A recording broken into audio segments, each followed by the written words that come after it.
السلام علیکم د پښتو شو چینل ګرانو مینوالو سلامونه وخت مو په خیر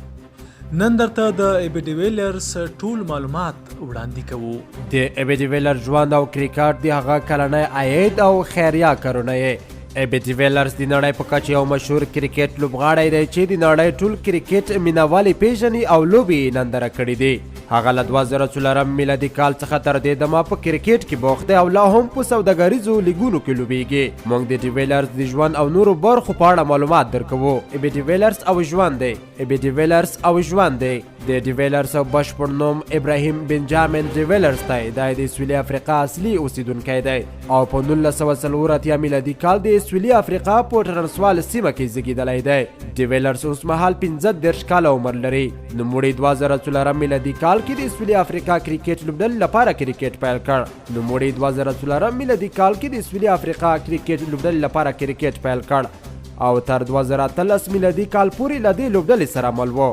2013 میلادي کال کې له لوبډلې څخه تقاعد شو او یوازې نړیوال سوداګریز کرکټ لیګونه لوبوي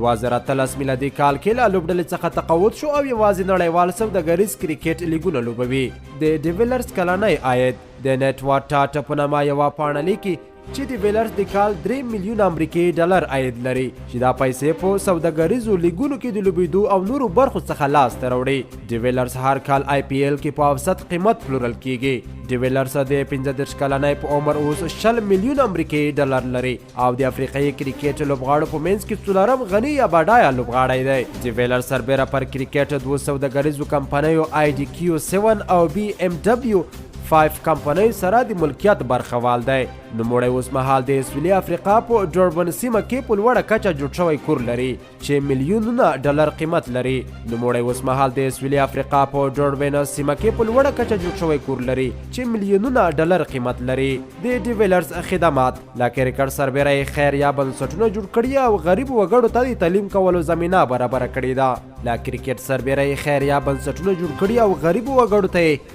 د تعلیم کولو زمینه برابره کړې ده د ډیویلرز زده کړې نوموړي عالی لیسا د افریقا په پریویټریا سیمه کې ویلې ده